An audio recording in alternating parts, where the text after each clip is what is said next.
Ok, a guerra espiritual existe, mas como começou? Hoje no Em Frente.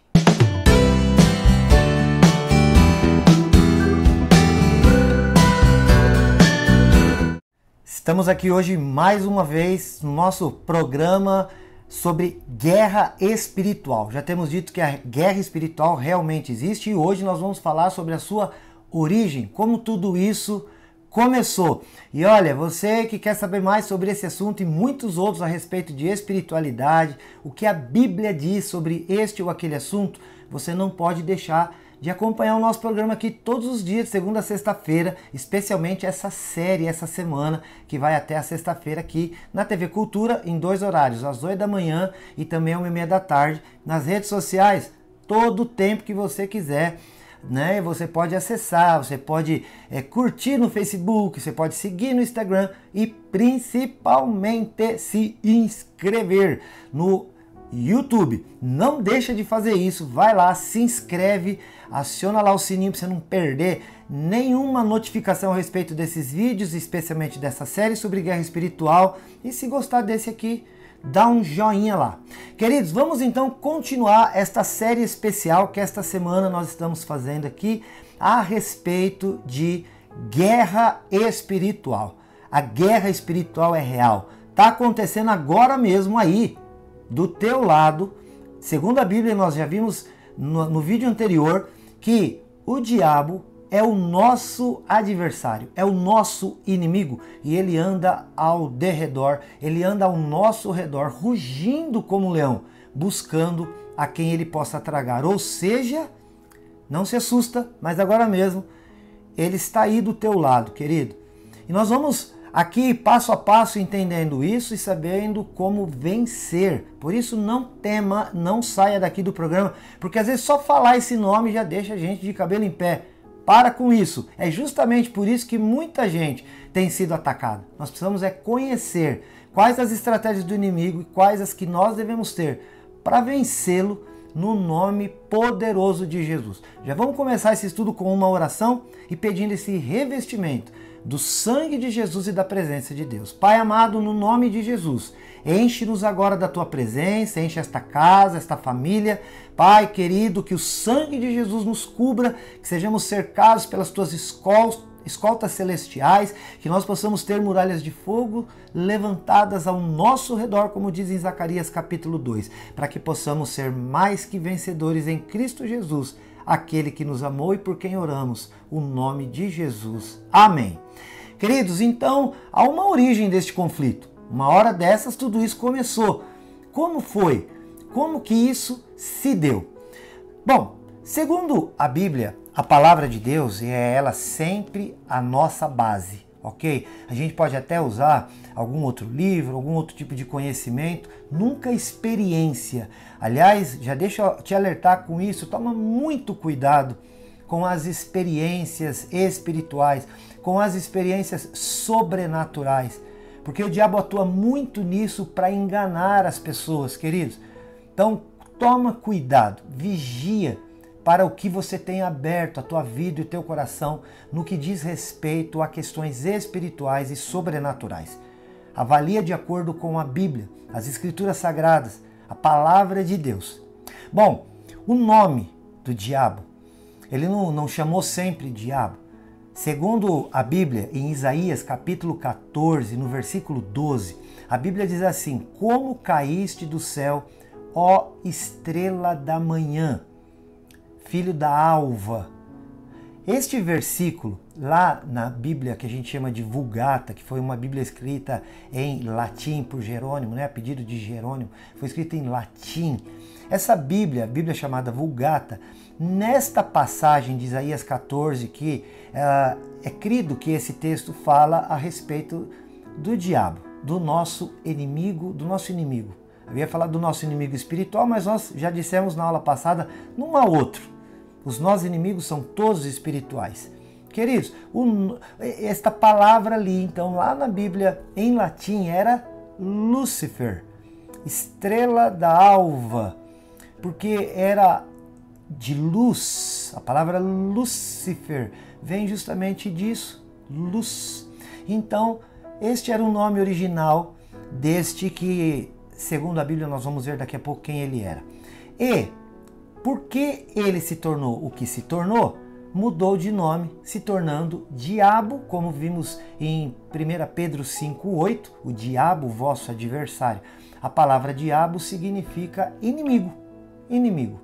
O apóstolo Paulo, em 2 Coríntios capítulo 2, versículo 11, o chama de Satanás. Qual a diferença entre diabo e Satanás? Nessa semana nós ainda veremos outras insígnias, outros nomes do nosso inimigo, mas a palavra diabo significa inimigo e a palavra Satanás significa contra ou o adversário.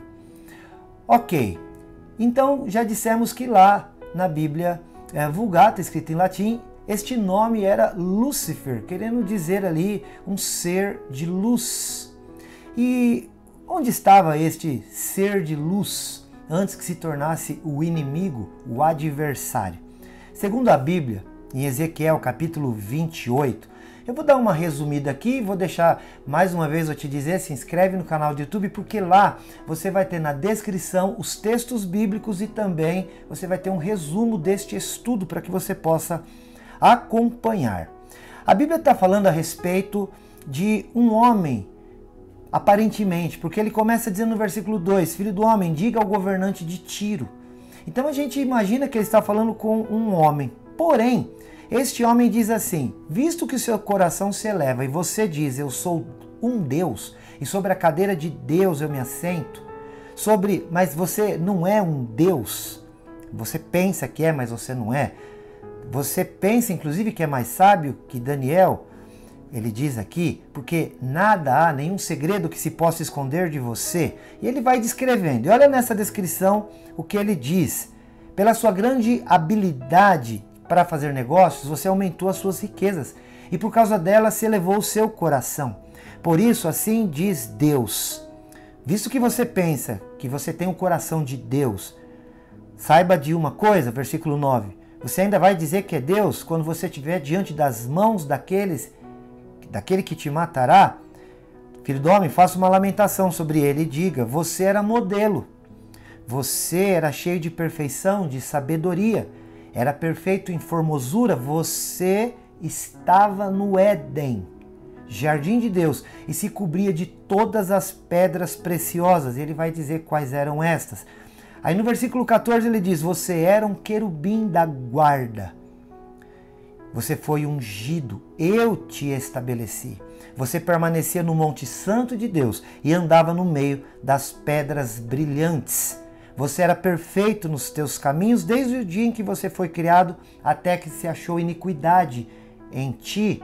Na multiplicação do seu comércio, você se encheu de violência e pecou. Por isso, ó querubim da guarda, eu o profanei e lancei longe para fora do monte de Deus. Eu o expulsei do meio das pedras brilhantes porque você ficou orgulhoso por conta da formosura. Você corrompeu sua sabedoria por conta do seu esplendor e por isso eu o lancei por terra.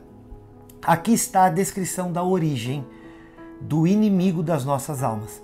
É claro que aqui não está falando de um homem, não está falando do rei de Tiro. Isso é metafórico, é simbólico, isso é tipológico, como a gente diz na teologia. Porque, querido, quem estava no Jardim do Éden? Se você abrir a Bíblia lá, no capítulo 1, capítulo 2, em Gênesis, você vai descobrir quem estava lá. Estavam lá Adão, estavam lá Eva. Estavam esses dois, Adão e Eva, lá no princípio. Deus, na viração do dia, segundo a Bíblia diz, passava por lá para ver como as coisas estavam. Aí apareceu mais um elemento. Então estava Adão e Eva, Deus passava por ali. 3. Apareceu um quarto elemento. Este quarto elemento não era o rei de Tiro. Este quarto elemento foi a serpente, aquela que enganou a Eva. E a Bíblia vai dizer lá em Apocalipse 12 quem era esta serpente. Diz a Bíblia que esta serpente era sim o diabo, era Satanás, o acusador dos irmãos, o tentador dos irmãos. Então este que Ezequiel está descrevendo aqui não é um homem, não é o rei de Tiro, sim, é Satanás. E a Bíblia diz, tu estavas lá no Jardim do Éden. Por quê? Porque enquanto ele estava lá no céu, era um querubim da guarda ungido, Deus o estabeleceu, era perfeito, diz a Bíblia, nos seus caminhos, era sábio, ele era bonito aparentemente, era, como dissemos, Lúcifer, era um ser de grande luz, chamava a atenção. O fato de ser um querubim da guarda nos diz que há uma hierarquia celestial e o posto que ele ocupava era um dos maiores. Até que um dia, por conta de quem ele era, ele se sobressaiu e começou a se imaginar como sendo o próprio Deus. Agora você me responda, alguém pode ser como Deus? Alguém pode ter o coração de Deus? Além de Deus, seu Filho Jesus, a quem conhecemos, alguém mais aqui nessa terra é perfeito? Não, só Deus é perfeito. E quando este ser começou a se achar superior, melhor que os outros, então diz a Bíblia que isso não agradou a Deus. A sua soberba, a sua arrogância, porque ele realmente estava num posto elevado, aparentemente brilhante. A Bíblia diz que isso o condenou e fez com que ele fosse expulso do monte de Deus, ou seja, fosse expulso da presença de Deus. Aí lá em Isaías 14, que citamos, no versículo 12, diz: como caíste do céu, ó estrela da alva, estrela da manhã, tu que debilitavas as nações, porque tu dizias no teu coração, eu subirei acima das estrelas de Deus, e ali assentarei e colocarei o meu trono. Querido, a Bíblia diz que Satanás intentou, esse inimigo que criou toda esta guerra espiritual que vivemos hoje, ele intentou ser maior, ser melhor do que Deus. Mas isso, não sendo possível, fez com que ele fosse expulso de lá. E ali ele estava no Éden tentando o primeiro casal, Adão e Eva, e agora se tornou não só o tentador, como também o acusador. E a Bíblia diz que isso não foi tão simples assim lá no céu. Houve uma batalha. Alguns interpretam o Apocalipse, capítulo 12. No versículo 4 diz que houve uma guerra no céu. E a Bíblia diz que havia ali uma espécie de um dragão. É uma descrição metafórica e simbólica que, se você ler o capítulo inteiro de Apocalipse 12, é ali que ele vai descrever e dizer que aquela serpente do Jardim do Éden era o diabo, era Satanás, o nosso inimigo, o nosso adversário. E aí diz que com a sua cauda, é uma coisa simbólica, ou seja, com a sua atitude, ele arrastou a terça parte das estrelas do céu. A terça parte, 1/3 das estrelas. E quando a Bíblia fala estrelas, se você procurar qualquer manual aí de tipologia bíblica, você vai ver que em muitos casos, quando a Bíblia está falando de estrela, na verdade ela está falando de anjos. Então, Satanás arrastou com ele 1/3 dos anjos do céu, que se rebelaram contra Deus. A principal característica, então, do nosso inimigo é causar e criar rebelião contra Deus. Foi essa a atitude dele lá no Éden, colocando Eva e Adão também contra Deus. E colocou o que na mente deles? Comam do fruto que Deus disse que não é para comer, porque Deus sabe, disse ele mentindo, que quando vocês comerem, vocês se tornarão iguais a ele. Quem que queria ser igual a Deus? O diabo. E ele vem e coloca isso no coração do homem, fazendo pensar que é possível estar fora da autoridade de Deus. E isto não é possível. É impossível estar fora da autoridade. É impossível não estar debaixo da autoridade de Deus. É necessário que nós nos submetamos ao Senhor e à sua autoridade. Satanás não queria isso. Ele queria ser superior a Deus. Quando eu e você pecamos, estamos agindo como Satanás agiria. Quando agimos com soberba, com rebeldia, quando nos colocamos numa condição que achamos que, não, a Bíblia, a palavra de Deus, não quer dizer nada para mim, e eu deixo de seguir os preceitos e os princípios de Deus, como foram dados lá para Adão e Eva. Eu me rebelo contra Deus, como fez Satanás. E assim como Satanás expulso do céu, do paraíso, Adão e Eva também foram. E por conta da rebeldia, queridos, muitos têm lutado contra Deus e daí vivenciando uma grande guerra espiritual.